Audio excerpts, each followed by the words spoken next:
अब आप लोग जो है कथा श्रवण के लिए यहाँ पर आए हैं, कई प्रकार का कष्ट भी होता है।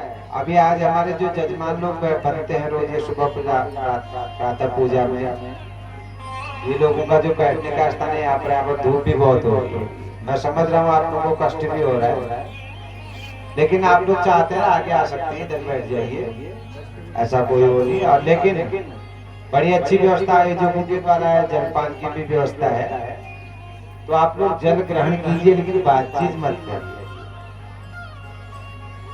कथा के बीच में बातचीत करना भी जो है एक देवी भागवत का प्रसंग मुझे याद आ रहा है ना, बहुत ही गलत बताया उसको। और इसी के माध्यम से एक नई बात बता देता हूँ, कथा में बातचीत करना कितना गलत होता है। कथा में तो कर भी तो तब भी चल जाएगा बातचीत, लेकिन कई चीजें हैं कहाँ पर कैसे सावधानी हमको रखनी है। एक श्लोक है देवी भागवत का, निद्रा भंगम कथा छेद्यो दंपत्यो प्रीति भेदनम शिशु मात्र विभेदश्च ब्रह्म हत्या समः स्मृतम्। निद्रा भंगम, कोई व्यक्ति सोया हुआ है रात्रि में और अचानक उसको हम उठाने लग जाए,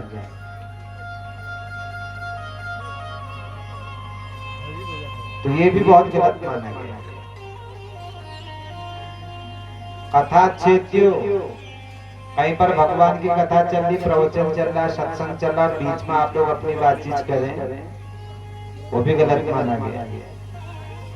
दंपत्यो हो प्रीति भेदनम, नई नवेली कोई दुल्हन है, विवाह हुआ है, उनका पति पत्नी यदि कहीं घूमने जा रहे हैं, तो उनके बीच में भी व्यवधान नहीं करना चाहिए। शिशु मात्र विभेदश्च, और कोई छोटा बच्चा अपनी माँ की गोद में बैठा हुआ है, चाहे आपका कितना ही वात्सल्य उमड़ रहा हो, तो जबरदस्ती माँ की गोद से बच्चे को भी नहीं उठाना चाहिए, तो ये बड़ा गलत माना जाता है। तो इसी प्रकार जब हम कथा में जा रहे हैं, कहीं पर भी यदि कोई एक व्यक्ति बोल रहा है, बाकी यदि श्रोता के रूप में, तो कुछ कष्ट भी सहन करना ही पड़ता है, लेकिन शांत होकर के सुनना ही चाहिए। लेकिन एक कथा का अनुशासन है, यदि कोई दिक्कत हो ही जाती है, बच्चा रोता है सब, तो उसको आराम से पकड़ करके कहीं किनारे चले जाए, और या अपनी कोई व्यक्तिगत समस्या है तो उठ करके हम उसका समाधान कर सकते हैं, ऐसा भी नहीं है। तो इसलिए बच्चे को माँ की गोद से उठाना, अचानक निद्रा भंग करना, पति और पत्नी के बीच में व्यवधान उत्पन्न करना, कथा में व्यवधान करना, ये कुछ गलत माने गए। लेकिन आप लोग तो बहुत अच्छे श्रोता हैं, ऐसा कोई व्यवधान आप लोग नहीं करते, लेकिन मुझे श्लोक याद आया तो इसलिए कह दिया मैंने, आप अन्यथा मत लीजिए। तो इसके बाद एक बड़ी सुंदर कथा आरंभ हो रही सज्जनों, इसको हम कहते हैं गज और ग्राह की कथा।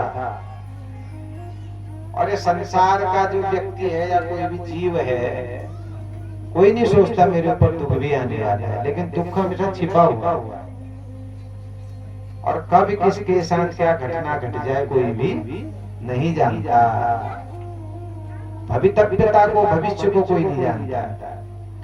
आसीद गिरिवरो राजः त्रिकूट इति विस्तृतः शिरोदेनाकृतस्त्रीमान् योजनायुतमुद्धृतः। सुखदेव जी महाराज राजा परीक्षित को कहेंगे, राजन क्षीर सागर के पास में त्रिकूट नाम का एक पर्वत है, बड़ा सुंदर है वो पर्वत, बड़ी बड़ी पर्वत श्रृंखलाएं हैं, और उस पर्वत में नाना प्रकार के छायादार चौड़ी पत्ते के पेड़ हैं, फलदार वृक्ष हैं, सुंदर सुंदर फूल भी खिले हुए, फूलों की घाटी बनी हुई है पूरी। और उसी गिरिब्रज नाम के स्थान पर भगवान वरुण जी का एक बहुत सुंदर बगीचा भी है। सुंदर पहाड़ है, पेड़ पौधे, नदी, सरोवर, तालाब सब है। और उसके मध्य में जो है वरुण भगवान का दिव्य आश्रम भी है, उद्यान है, ऋतुमान नाम का उद्यान। और वहीं पर एक गजेंद्र भी निवास करता, हाथियों का राजा। अपने परिवार के साथ रहता हाथी। अब हाथी हुआ, हाथी जी के कभी बहुत ताकतवर हुआ। जंगल में भीषण गर्मी पड़ गई, प्यास लग गई हाथी को, पानी की खोज में निकल रहा है। परिवार के लोगों की याद भी नहीं रही, भूखा है। जाते जाते जाते एक तालाब में पहुंच गए। सरो नीलम पंकजरेणुरूषितं जिगरन विदूरान् मदविह्वलेक्षणः प्रीतः स्वयूथेन त्रिसार्धितेन तत् सरोवराभ्यासमथार्धमद्रुतम्।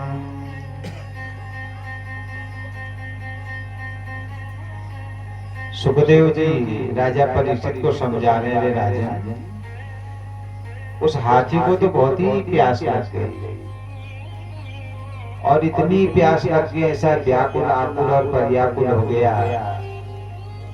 परिवार की भी याद उसको नहीं रही, और पानी की खोज में निकल गया। और जाते जाते उस सरोवर में पहुंच गया।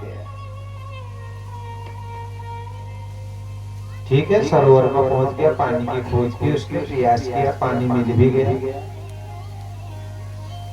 भागवत का लिख रहे कि हाथी ने जमकर खूब जितना मन था उतना पानी पिया।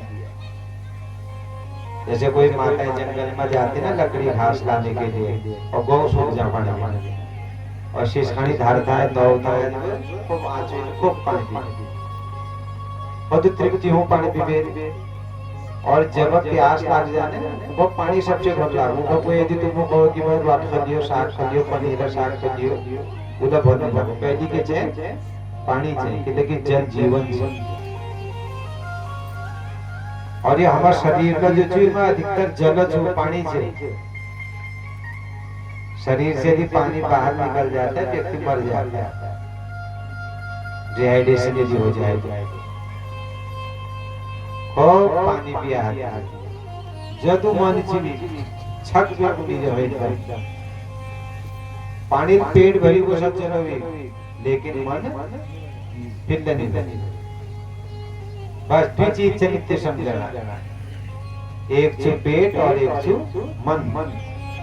हम पेट को बहुत कम जरूरत है खाने पीने की, 4 5 6 वक्त तो खा दे बाकी खाने में, लेकिन हम इकट्ठा बदू कर दें।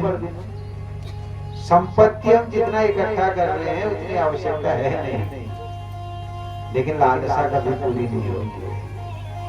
हाथी ने खूब पानी पिया सज्जनों, पेट भर गया, लेकिन मन नहीं भरा, फिर लौट लौट के सरोवर में जाया।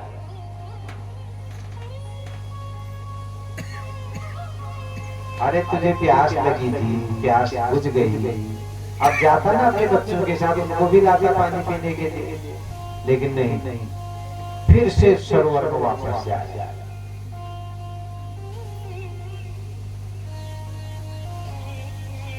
अब यहाँ इसके बच्चों को भी पता चला, उनको भी प्यास लग गई होगी हथिनी को, और छोटे जो झुंड हैं हाथियों के, उनने देखा गजेंद्र कहाँ चला गया। जहाँ जहाँ को हाथी गया था उसके पैरों में छाप को देख करके उसका परिवार भी अब सरोवर के पास पहुंच गया। हथिनी ने भी पानी पिया, छोटे छोटे जो शावक हैं उसके बच्चे, उन्होंने भी पानी पानी। हाथी अपने सूंड में पानी भर रहा है और बड़ी हंसी खुशी अपने बच्चों को नहला रहा है उस पानी। सब खुश हैं क्योंकि बढ़िया पर्वत है, त्रिकुट पर्वत, और सुंदर सरोवर है, नाना प्रकार की वनस्पतियां वहां पर लगी हुई, दिखने में भी बहुत ही सुंदर लग रहा है। हाथी मस्त हो गया, अभी तक प्यास से तृषित था, प्यास बुझ गई, परिवार के लोग के सामने दिखाई दे रहे हैं। सारी सुख सुविधाएं जब होती है और अपना परिवार सामने होता है तो संसार के लोगों को फिर अपने परिवार के अलावा कुछ भी नहीं दिखाई देता। ये अज्ञान है हम लोगों का। अरे हमारा परिवार बहुत छोटा परिवार है, विश्व परिवार का चिंतन करो। मेरा परिवार तो सुख से है, शांति से, मेरे बच्चे अच्छा भोजन कर रहे हैं, लेकिन मेरे पड़ोसी का बच्चा क्या कर रहा है, ये भी कभी सोचो। ये यज्ञ की भावना है। अपने बच्चे को ही देखना व्यष्टि की भावना है, दूसरे बच्चे के बारे में भी तो थोड़ी सोच लेना, ये समष्टि की भावना है। यही समष्टि का भाव ही यज्ञ का है। हाथी को अब किसी की याद नहीं है, बस स्वयं तालाब में चला गया।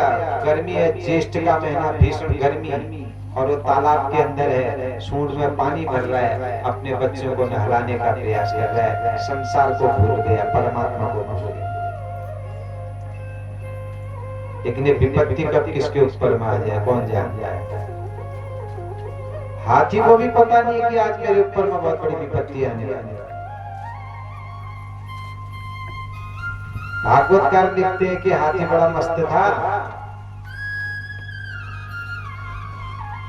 तमतत्र कश्चिन् नृपदेव चोदितो ग्राहो बलीयाश्चरणे रुषाग्रही यद्यच्छयेवं व्यसनं गतो गजो यथा बलं सोति बलो विचक्रमे।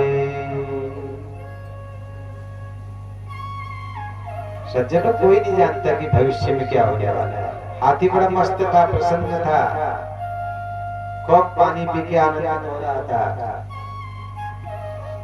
अचानक उस जल के भीतर एक ग्राह आ गया, मगरमच्छ, और उस मगरमच्छ ने हाथी के पैर को पकड़ने लग दिया। हाथी बड़ा भयभीत हो गया। हाथी अब बाहर को भगने का प्रयास कर रहा है, लेकिन मगरमच्छ उसको अंदर की ओर खींच रहा है। मृत्यु से सब डरते हैं, चाहे कोई राजा, रंग, फकीर, ब्राह्मण, पंडित, व्यास, कथावक्ता, यजमान कोई भी हो। प्रवचन देना सरल है, मृत्यु जब सामने आती है सब भयभीत हो जाते हैं। अपनी शक्ति के द्वारा पूरे वन को भयभीत करने वाला गजेंद्र छोटे से मगरमच्छ के चंगुल में फंस गया, बाहर को भजने का प्रयास कर रहा है, नहीं भग पाया। जोर जोर से आवाजें करने लगा। उसकी पत्नी हथनी ने सुन लिया, अरे मेरे पतिदेव के प्राण में संकट आ गया। अपने बच्चों को लेकर के सरोवर के पास में हथनी पहुंच रही है और हाथी को भी बाहर को खींचने का प्रयास कर रही है। बहुत ताकत लगाई सज्जनों, हाथी के बच्चों ने भी, पत्नी ने भी। मगरमच्छ इतना भयंकर था कि बाहर तक ही अपने जीभ को फैला रहा था। बच्चे भी डर से पक गए वहां से। अरे ये तो मरेंगे साथ में, हमें भी ले जाएंगे विचारों के मन में। बहुत देर तक पत्नी बेचारी ने सांस लिया, और आज भी दे अरे यार मेरे को शीघ्र बात, क्योंकि वास्तव में ये तो नियम है कि प्रत्यासन्ने विमरणे रक्षोपायो विधीयते। मृत्यु एकदम सामने भी आ जाती है तो बचने का उपाय करना ही चाहिए, कोशिश करनी ही चाहिए। लेकिन यदि अपने ही प्राणों का संकट आ जाए तो फिर वहां पर पहले आत्मानं सत्तं रक्षे, अपनी रक्षा भी करनी बहुत आवश्यक है। अब एक नदी के प्रवाह में बह ही गया, दूसरा भी यदि छलांग लगा देगा तो वो भी बच जाएगा।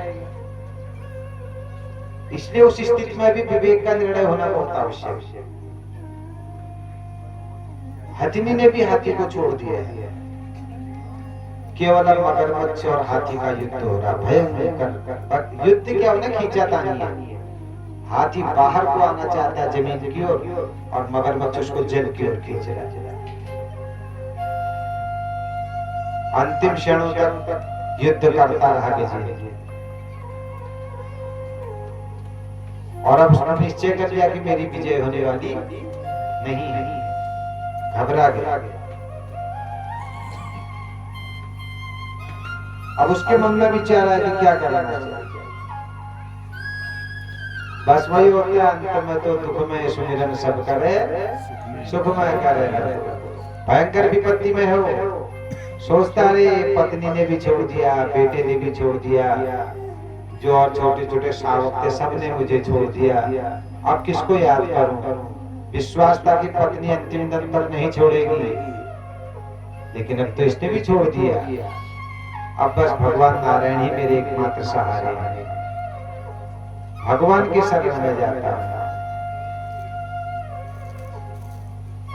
और उसी समय भगवान से प्रार्थना कर रहा है कि हे प्रभु,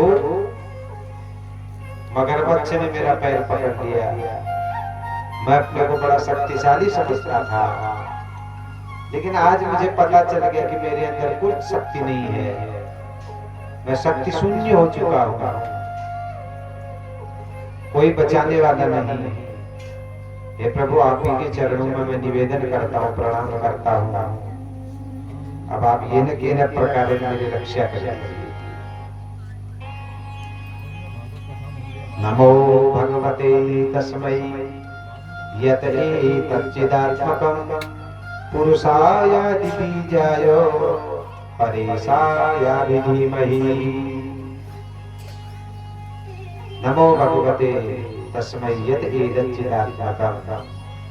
गजेंद्र स्वयं कहता कि प्रभु, आप ही संसार के मूल कारण हैं, आप ही संसार को प्रकट करते हैं, आप ही संसार का पालन करते हैं, आप ही अपनी शक्ति के द्वारा इस संसार का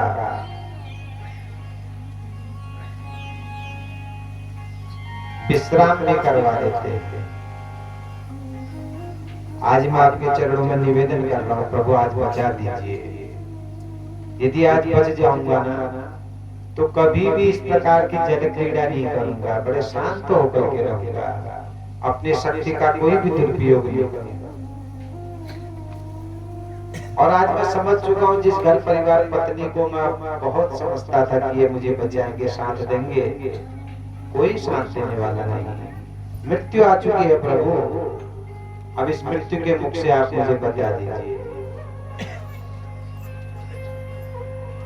अजामिल ने जैसे नारायण का नाम लिया ना, सत्य आर्त भाव से दिया, ऐसी आर्त भावना, दुख की भावना गजेंद्र के अंदर भी आई और भगवान को पुकारने लगा जोर जोर से। भगवान द्वारिका में विराजमान थे और द्रौपदी का चीरहरण कहाँ हो रहा था? हस्तिनापुर। उस समय पुकारा था उसने, हे गोविंद द्वारिका वासिन कृष्ण गोपी जन प्रिय कौरव परिभूता मां किम नियोजिष केशव। हे भगवान, हे द्वारिकाधीश, कौरवों की सेना के समक्ष, सारी सभा के समक्ष मेरा अपमान हो रहा है, मेरी रक्षा क्यों नहीं करते आप? हे जनार्दन, आइए मेरी रक्षा कीजिए। ऐसा भाव था द्रौपदी का। भगवान को आने में कुछ देरी हो गई, द्रौपदी की लाज बचाई भगवान। दुशासन साड़ी खींच रहा था,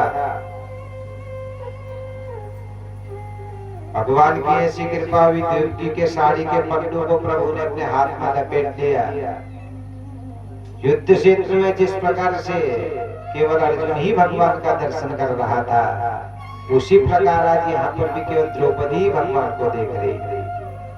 साड़ी खींचता गया दुशासन, सारी बीच नारी है कि नारी बीच सारी है, सारी ही की नारी है कि नारी ही की सारी है। इस प्रकार से भ्रांति में पड़ गया, संदेह में पड़ गया। और यहाँ द्रौपदी और भगवान का साक्षात्कार चल रहा है।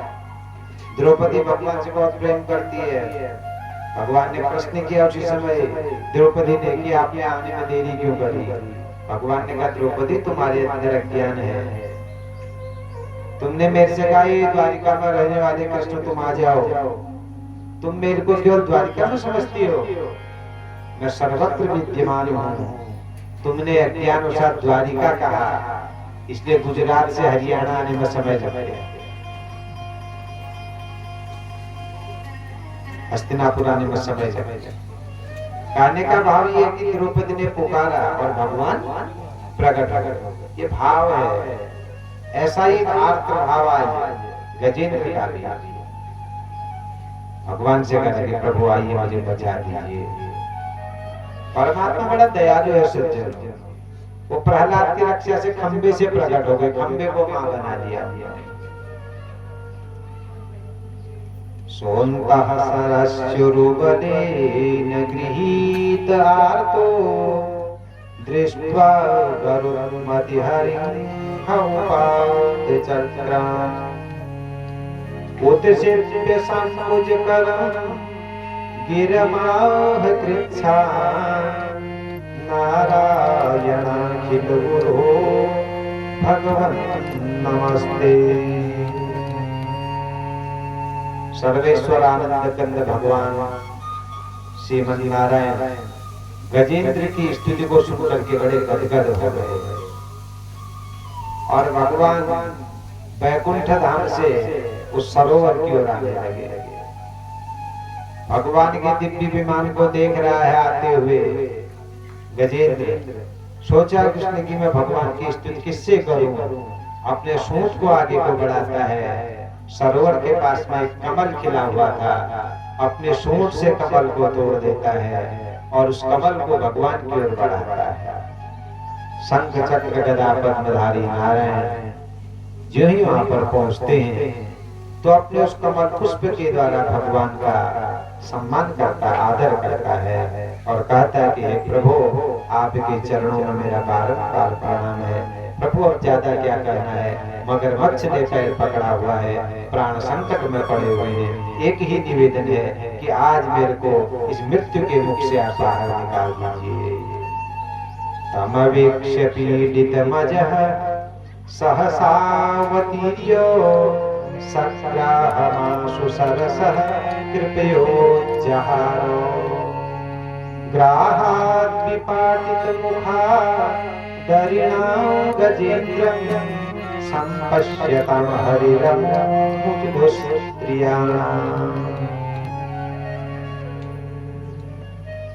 सुखदेव महाराज राजा परीक्षित को बता रहे, राजा गजेंद्र के इस आर्तनाद को सुनकर के भगवान नारायण बड़े द्रवित हो गए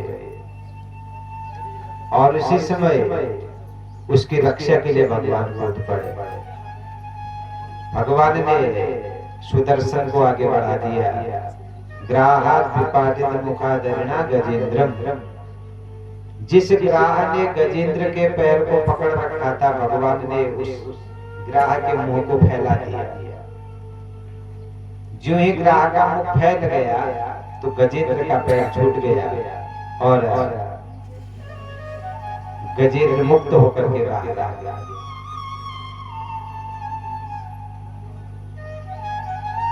जो ही ग्राह के मुख से, मगरमच्छ के मुख से गजेंद्र मुक्त हुआ तो लंबी सांस ली उसने, शरणागत हो गया प्रभु के चरणों में। हे प्रभु आज आपने मेरी जीवन रक्षा कर। कई जन्मों में मैंने कई कुत्सित कर्म भी किए होंगे जिसका फल मुझे आज ऐसा भोगना पड़ा, लेकिन मेरा कोई सत्कर्म होगा जो कि आपके दर्शन मात्र से मैं मृत्यु के मुख से बाहर निकल चुका हूं। गजेंद्र ने भगवान नारायण के चरणों पर प्रणाम किया। नारायण ने आशीर्वाद दिया और अपने लोक को भगवान चले गए। गजेंद्र परम सुख का अनुभव कर रहा है और संकल्प ले लिया। गज माने हाथी, हाथी के अंदर महान शक्ति होती है और उस हाथी ने आज निश्चय किया जिस शक्ति का मुझे गर्व था, मृत्यु से वो शक्ति भी मुझे नहीं बचा पाई। निश्चय ही सर्वाधिक शक्ति है तो काल में है, काल माने समय, इसलिए समय की मर्यादाओं का पालन सबको करना चाहिए। अपनी बाह्य शक्ति का अहंकार कभी भी नहीं करना चाहिए। बेटा, पत्नी, पुत्र, घर, परिवार, रिश्तेदार, नातेदार, ठीक है, सबके साथ कर्तव्य निभाओ, लेकिन ये बात भी मान के चलो, मौत जब सामने आ जाती है तब कोई भी उनको नहीं बचा सकता। ये गजेंद्र ने निश्चय किया। और इसी प्रसंग में वर्णन आता है गजेंद्र कौन था। गजेंद्र जो है पूर्व जन्म का हुहु नाम का गंधर्व है, और हाथी क्या मदमस्त रहता है। तो हुहु नाम का गंधर्व एक बार ध्यान बैठा हुआ था कहीं, और देवल ऋषि का आगमन उस समय पर वहां पर हुआ। जिस प्रकार बृहस्पति का सम्मान इंद्र ने नहीं किया था और कष्ट को भोगा इंद्र ने, उसी प्रकार देवल ऋषि का सम्मान नहीं किया था हुहु नाम के गंधर्व ने। तब देवल जी ने श्राप दिया था, अरे हाथी की तरह बैठा हुआ है, गुरु का सम्मान नहीं करता है, जा अगले जन्म में हाथी बन जाएगा। तो वही हुहु नाम का गंधर्व ये गजेंद्र बना हुआ।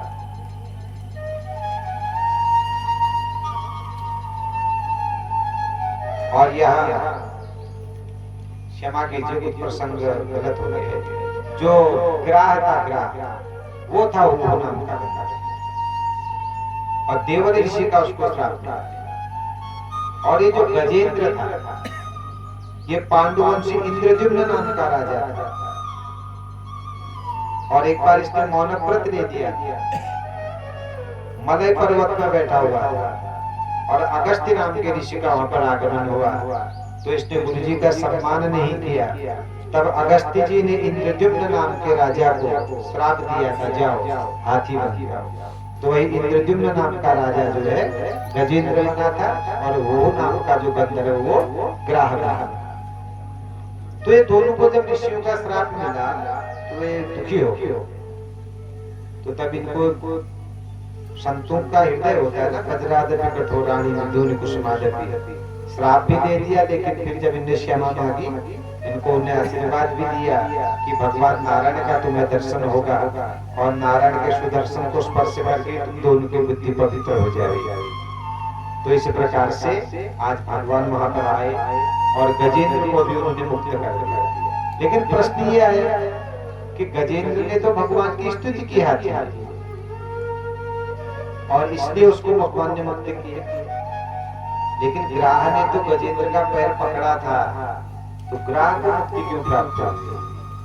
तो यहाँ पर सीधी सी बात है, गजेंद्र भगवान का आर्त भक्त है। वो भक्ति कर रहा था और मगरमच्छ ने उसका पैर पकड़ा था। भक्त का जो पैर पकड़ देता है उसका स्वयं ही उद्धार हो जाता है। ये तो गज और ग्राह के निमित्त कारण थे, पूर्व का भी उनको श्राप था। भगवान की भक्ति यदि कोई गलती से भी कर ले तब भी जो इसे लाभ ही होता है। भागवत की कथा को सुनने के लिए कोई अनायास भी आ जाए तो उसे लाभ ही मिलेगा। अमृत यदि कोई भूल करके भी पी ले तो उसको उसका लाभ ही मिलेगा। उसी प्रकार जहर भी यदि कोई गलती से पी ले उसको हानि ही होगी। तो कई चीजें ऐसी भी है जो स्वतः ही हो जाए। तो सत्संग भी एक ऐसी चीज है, यदि आपको स्वतः भी प्राप्त हो जाती है और यदि आपके माध्यम से दूसरे को भी प्राप्त होती है तो सभी उसके फल के भागी होते हैं। तो गजेंद्र ने भगवान का स्तवन किया, ग्राह ने गजेंद्र का पैर पकड़ा हुआ था, तो बस चरण स्पर्श मात्र से ही वो भी मुक्त हो गया। सामान्य तो कथा है कि गजेंद्र ने पैर पकड़ा है, लेकिन गंभीर यदि भाव ने ग्राह ने जो पैर पकड़ा था, तो पैर पकड़ने का भाव क्या है? शरणागत हो जा। यदि आपने मुक्ति को प्राप्त करना है तो भक्त के पैर पकड़ लीजिए। भक्त माने जिसका परमात्मा के प्रति प्रेम होता है। गजेंद्र के मन में प्रेम जागृत हो चुका, उसने घर परिवार सब छोड़ दिया, भगवान के चरणों को पकड़ लिया था, इसलिए ग्राह भी मुक्त हो गया। तो इस प्रकार गज और ग्राह की आपने कथा सुनी। ये तो भागवत के गज और ग्राह थे। असली गज और ग्राह कौन है? सबसे पहले आपने कथा सुनी कि त्रिकूट नाम का पर्वत है। त्रिकूट नाम का पर्वत कौन है? पहले आपने सुना कि क्षीर सागर है। सागर कौन है? संसार ही सागर है। त्रिकूट पर्वत कौन है? हमारा शरीर ही त्रिकूट पर्वत है। स्थूल शरीर, सूक्ष्म शरीर और कारण शरीर, कल भी हमने चर्चा की थी पुरंजन की कथा के प्रसंग में। यही त्रिकूट पर्वत है। और ये गजेंद्र कौन है? गज माने हाथी। ये मनुष्य जो जीवात्मा है यही हाथी है। और जो ग्राह है, ग्राह कौन है? काल, मृत्यु। त्रिकुट पर्वत शरीर है, जीवात्मा हाथी है, और जो मगरमच्छ है वो काल है, मृत्यु। काल ने पकड़ दिया उसका पैर, अर्थात सीधी सी बात है, मृत्यु से बचने वाला कोई भी नहीं है। इसलिए उस मृत्यु से बचने का एक ही उपाय है, तमेव विदित्वाति मृत्युमेति नान्यो पंथा विद्यते अनाय। यजुर्वेद संहिता वर्णन करती है, तम परमात्मानं एवं विदित्वा, उस परमात्मा का ज्ञान करके ही, उसका चिंतन करके, उसका मनन करके, उसका कीर्तन करके, उसका निधिध्यासन करके, उसकी प्रार्थना करके, उसकी स्तुति करके ही संसार का जीव मृत्यु से बच सकता है। ये कथा का मुख्य सार है। और जो क्षीर सागर है ये मायामय संसार है, और हाथी क्या हो, उस मायामय संसार को देखकर के मस्त होते हैं। हमें भी जब तक विषय भोग मिलते रहते हैं मस्त रहते हैं, लेकिन जब शरीर शिथिल पड़ जाता है, सारी चीजें घर में रखी होती है लेकिन खाने को कोई भी मन नहीं होता है, उस समय फिर दुखी होने लगता है। तब भगवान को पुकारता है, अरे अब क्या होगा, भगवान को पुकारता है। जब तक शरीर में शक्ति है, ताकत है, तभी तक भगवान की भी पूजा होती है। तो ये भी भाव है कि जब तक जवान हो, युवा हो, तब तक मंदिर भी बना लो, भागवत में भी चले जाओ, यज्ञ भी कर लो। जब बुढ़ापा शरीर में आ जाता है फिर कुछ नहीं होता है। अक्सर लोग यही कहते हैं, आपने जब रिटायर हो बुरी होने जब फिर तीर्थ करना, अरे फिर कहाँ तीर्थ जा पाओगे? बद्रीनाथ केदारनाथ में एक दिन लाखों लोग चले जा रहे हैं, बड़ा मुश्किल हो रहा है। इसलिए जब युवा शरीर में ताकत है तभी भक्ति का भी संस्कार बनता है। प्रहलाद का चरित्र आपने सुना, छोटे से बच्चे को कथा में लाओ, वो बातचीत भी करेगा, कोई बात नहीं, देखेगा कि मेरी आमा मेरे को अपने साथ भागवत में ले गई थी, मेरे बूबू मेरा हाथ पकड़ के मुझे ले गए थे, मेरे मम्मी पापा मुझे भागवत में ले गए थे। तो उसका भी संस्कार बनेगा जब 18-20 साल का हो जाएगा कि हम भी भागवत करें, और हमारे गांव में ऐसा भागवत हुआ। कई लोग आपके बीच से मुझसे चर्चा कर रहे थे कि 40 साल पहले हमने भागवत यहाँ पर देखा था, तब यहाँ पर इतना बड़ा पत्थर था, ऐसा क्या बारिश हो गई थी। तो संस्कार आपने जो 40 साल पहले आप पर था ना, उसने आज उस संस्कार में कार्य रूप ले लिया, और आज आप स्वयं भागवत के कार्यकर्ता बने हैं, आप यजमान बने हैं। आज इतने 18-20 लोग आप यजमान बने हैं, तो अपने बच्चों को आज की फोटो दिखाओ कि हम भागवत में एक दिन यजमान बने, अल्लाह फला पंडित जी व्यास गद्दी में थे, इतनी जनता आई थी, बड़ा आनंद आया, बुढ़े बड़े भी गांव के सब इकट्ठे थे, दिल्ली बॉम्बे से लोग आए थे। तो बच्चे में संस्कार बनेगा, और कभी जब देखेगा उस फोटो को 5, 6 साल 10 साल बाद, तो देखेगा आज के नवयुवक जैसे धोती पहन करके काम में लगे हुए, ऐसी हम भी धोती पहने और हमको भी काम करने का अवसर मिले। तो ये संस्कार समारोपण के केंद्र होते हैं भागवत कथाएं। केवल भगवान को खुश करने के लिए नहीं, अपने बच्चों में अच्छे संस्कारों को समारोपित करने का एक अवसर है भागवत। तो इस प्रकार से जो मानव जीवन है यही गजेंद्र और यही ज्ञान है सत्य, इसको समझना है। तो बड़ी निष्ठा से आपने इस कथा को सुना, और आगे की कथाएं भी आप लोग श्रवण करेंगे तो इन कथाओं का कोई चिंतन भी करेंगे। गजेंद्र कष्ट में पड़ा तो भगवान का कीर्तन किया उसने, ओम नमो भगवते